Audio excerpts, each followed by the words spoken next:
O juiz Glaucio de Araújo abriu ação criminal contra o fundador da Igreja Universal do Reino de Deus, Edir Macedo, por lavagem de dinheiro e formação de quadrilha. Segundo a denúncia da promotoria, Edir Macedo e os outros acusados desviaram dinheiro de doações de fiéis e se aproveitaram da isenção de impostos oferecida a igrejas de qualquer culto, determinada pela Constitución. El discurso y los métodos de recoger dinero utilizados por la Iglesia Universal del Reino de Dios en Brasil son similares a los que se usan en Uruguay.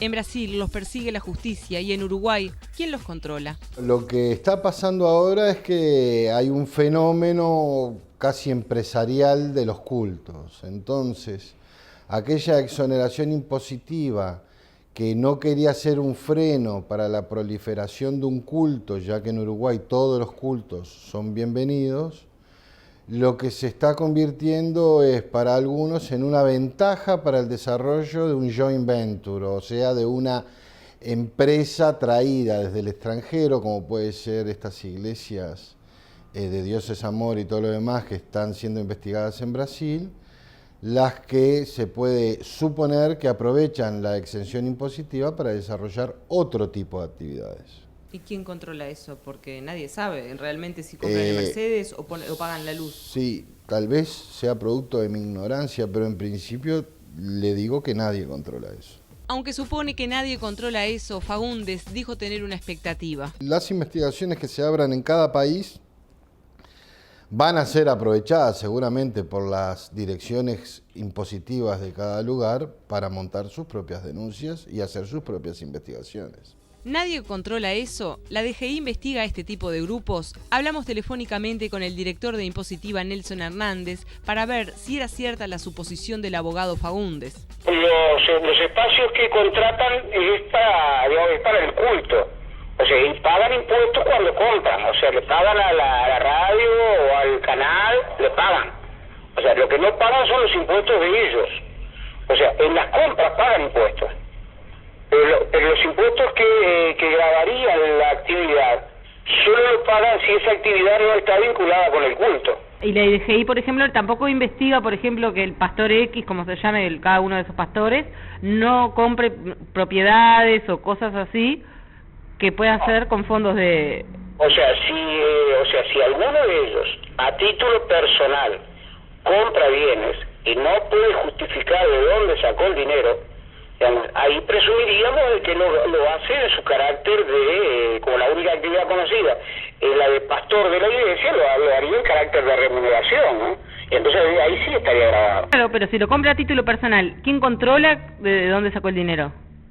Bueno, si lo compra a título personal, nosotros controlaríamos a ver de dónde sacó el dinero para comprar eso. Y si ese de dónde sacó el dinero, ese origen, fuera una actividad personal, entonces esa actividad debería estar pagando impuestos de renta, ¿no? Y hoy en día se controla que estas personas no hayan hecho eso, por ejemplo, así de comprarse propiedades o autos. No lo hemos hecho, en particular no lo hemos hecho. No se ha controlado todavía. No lo hemos hecho, no. Sí, es cierto. No lo hemos hecho, no. Sí, es cierto. O sea que es cierto, nadie los controla, o mejor dicho, la DGI no los controla. ¿Y qué pasa con el Ministerio de Educación y Cultura, donde están registrados los cultos religiosos? ¿Qué tipo de iglesias deben registrarse y cuáles son los requisitos? Bueno, en primer lugar debo decir que no deben registrarse, pueden registrarse si quieren, porque el registro de instituciones culturales de enseñanza no tiene carácter obligatorio. En el caso de los cultos religiosos, como la mayoría adquieren personería jurídica, o sea, son asociaciones civiles sin fines de lucro, tienen que fundamentalmente presentar los estatutos y la personería jurídica aprobada. ¿Y qué controles ejercen una vez que se registran? En realidad nosotros como área de registro de la Dirección de Educación, lo único que constatamos o que tratamos de hacerle el seguimiento es si efectivamente esas asociaciones civiles configuran una institución cultural, porque basta con eso para poder ellos acceder a la exoneración de impuestos. Pero sí existe un control, porque para descubrir eso hay que controlar, si no nadie se entera. Sí, bueno, en realidad, en teoría yo diría que sí que existe un control. Como todos sabemos, desde el Estado a veces los controles no son todo lo que deben hacer. Sí ocurre que si una asociación civil estafa a alguien y es denunciado, Entonces sí hay una intervención específica desde el Estado. Desde el Estado a veces los controles no son todo lo que deben hacer. Todos sabemos que el Estado no controla y mientras tanto nadie sabe a dónde va a parar la plata que recogen estos recaudadores de la fe. Resulta que agarré y que decidí matarme porque ya no había nada de donde agarrarme. No es que yo sea un tipo bajoneado, pero no me iba a salvar mi Superman drogado. Una cosa sí tenía bien clarita, al cielo no iba a ir ni aunque me dieran guita. El infierno para mí era una maravilla, reencarnar en Cordon Bleu o en Sánchez Padilla.